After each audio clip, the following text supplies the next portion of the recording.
यक्षिणी फिर अघोरी को रोकते हुए कहती है, रुक जा अघोरी, रुक जा। पर अघोरी नहीं रुकता है। वो लगातार मंत्र पढ़ते जा रहा था और मूर्ति को यक्षिणी में बदलते जा रहा था। अघोरी मूर्ति के पेट पर अपने दोनों हाथ रखता है और मंत्र बड़बड़ाने लग जाता है। अगले ही पल मूर्ति के पेट में भी जान आ जाती है और यक्षिणी का पेट मूर्ति में बदल जाता है।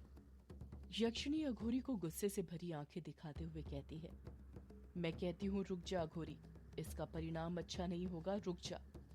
अघोरी यक्षिणी की बात का पलटकर कुछ जवाब तो नहीं देता, बस उसे देखकर मुस्कुराने लग जाता है, क्योंकि वो जानता था यदि यक्षिणी मूर्ति बन गई तो यक्षिणी फिर कभी उसका कुछ नहीं कर पाएगी।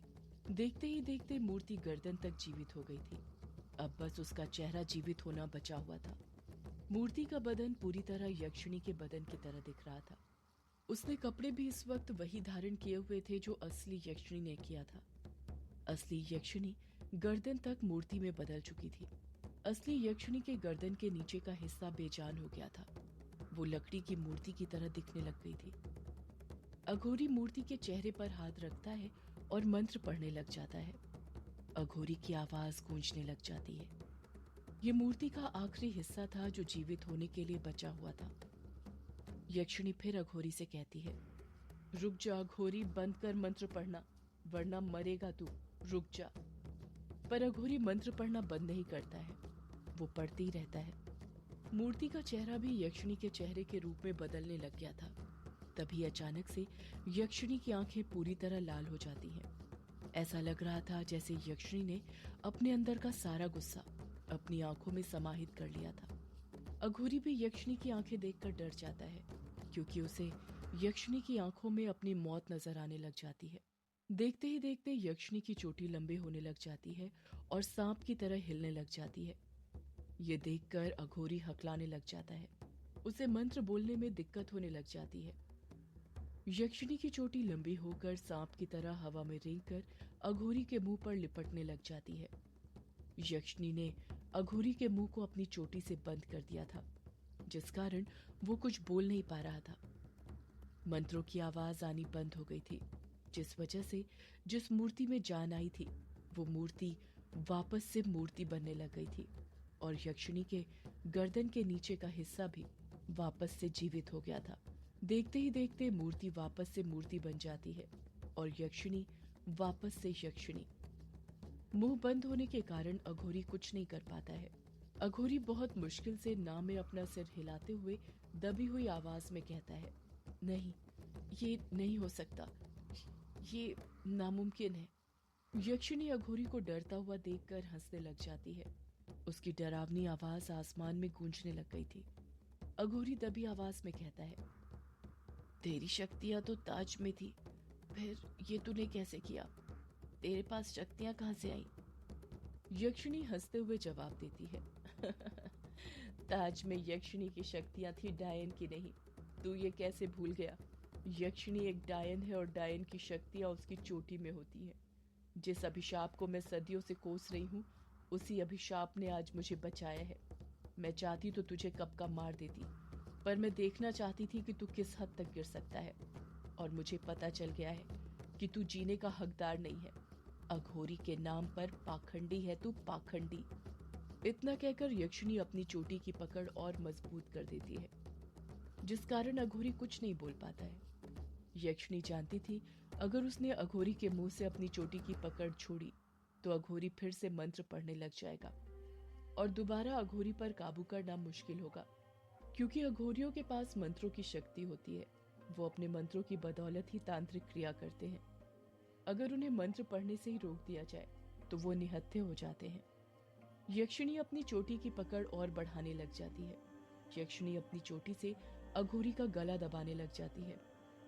अघोरी का दम घुटने लग जाता है। अघोरी का गला लाल होने लग गया था। अघोरी अपने शरीर की पूरी ताकत लगाकर अपना गला छुड़ाने की कोशिश करने लग जाता है, पर छुड़ा नहीं पाता है। अघोरी यक्षिणी की चोटी को अपने मुंह से हटाने की कोशिश करते हुए कहता है, छोड़ दे मुझे, छोड़ दे, मैं तुझे तेरे अभिशाप से मुक्ति दिला सकता हूँ। जैसे ही यक्षिणी ये बात सुनती है, यक्षिणी की चोटी की पकड़ ढीली हो जाती है। अघोरी लंबी लंबी सांसें लेते हुए कहता है, मुझे तेरे अभिशाप के बारे में पता है और मैं तुझे तेरे अभिशाप से मुक्ति दिला सकता हूँ। यक्षिणी कहती कुछ नहीं, बस अघोरी की बातें सुनती रहती है। अघोरी अपने चेहरे पर मुस्कान लाते हुए कहता है, तुझे तेरे अभिशाप से मुक्ति चाहिए ना, तो छोड़ दे मुझे, फिर मैं तुझे वो रास्ता दिखाऊंगा जिसे तू सदियों से ढूंढ रही है, तुझे तेरे अभिशाप से मुक्ति पाने का रास्ता। यक्षिणी के कान में अभिशाप अभिशाप शब्द गूंजने लग जाता है। उसे वो पल याद आने लग जाता है जब उसे अभिशाप दिया गया था। यक्षिणी की आंखों के सामने वो मंजर फिर से गुजरने लग गया था। यक्षिणी को कुछ जवाब ना देता हुआ देखकर अघोरी फिर उससे पूछता है, क्या हुआ, तू चुप क्यों हो गई? बोल, तुझे तेरे अभिशाप से मुक्ति चाहिए ना? हर पूर्णिमा और अमावस्या की रात अलग अलग मर्दों के साथ जो तू सोती है, इस अभिशाप से मुक्ति पाने के बाद तुझे मर्दों के साथ सोना नहीं पड़ेगा। तू मुक्त होगी अपने अभिशाप से, फिर किसी एक मर्द के साथ तू आराम से अपनी रात बिता पाएगी।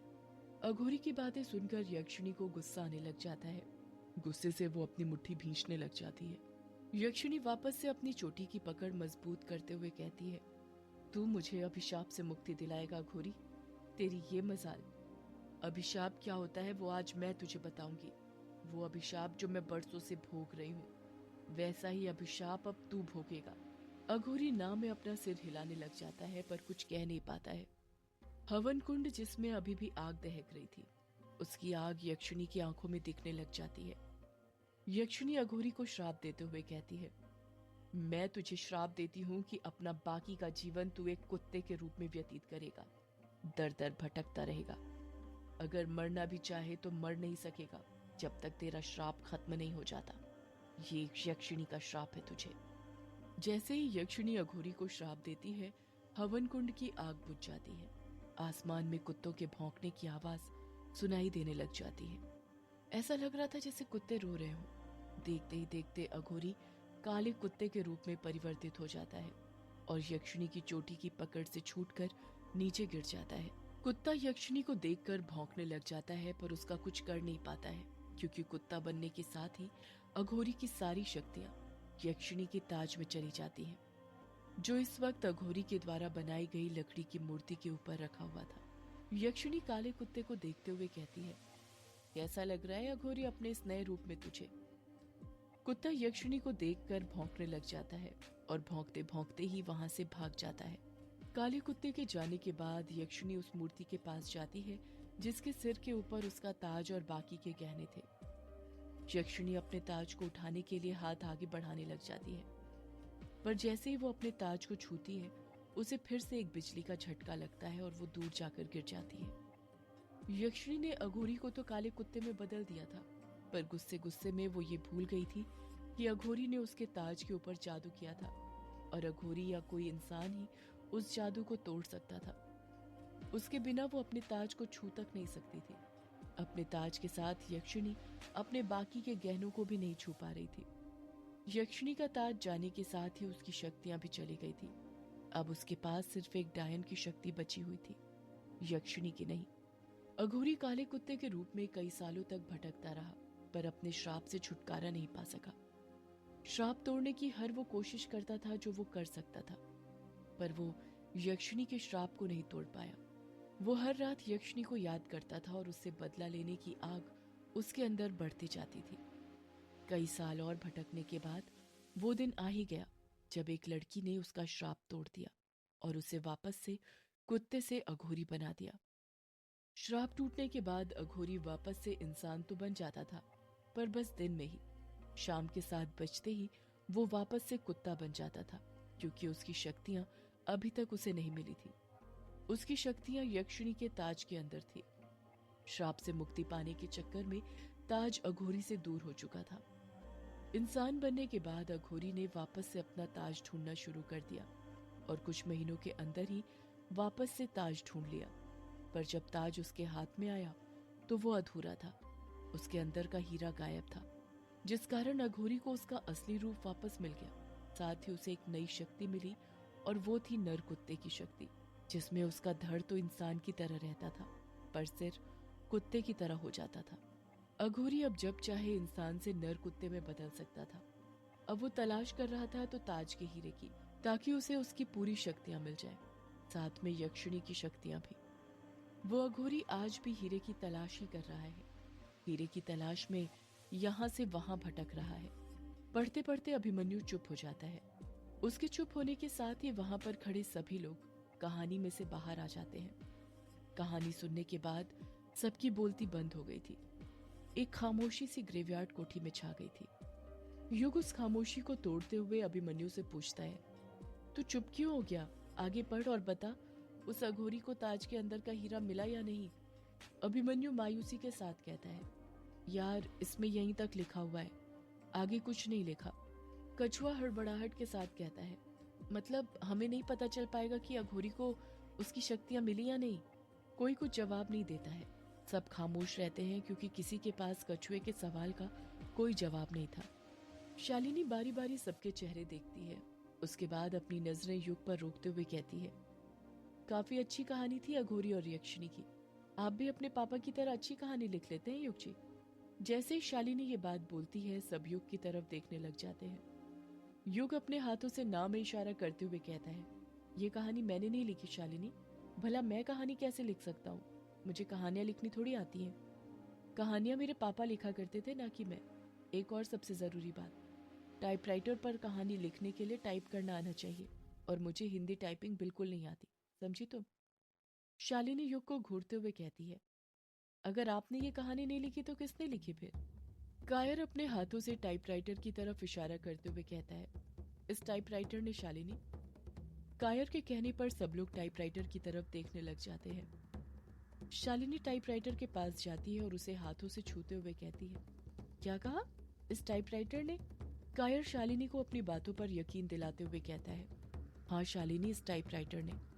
तुम्हें नहीं पता, ये टाइपराइटर जादुई टाइपराइटर है। ये अपने आप चलता है।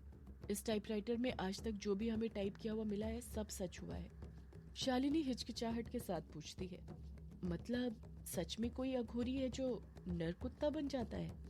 कछुआ शालिनी के सवाल का जवाब देते हुए कहता है, हाँ शालिनी, वो अघोरी सच में है। मैंने भी उसके बारे में बहुत सुना था, पर वो नर कुत्ता बनता है या नहीं ये मुझे नहीं पता।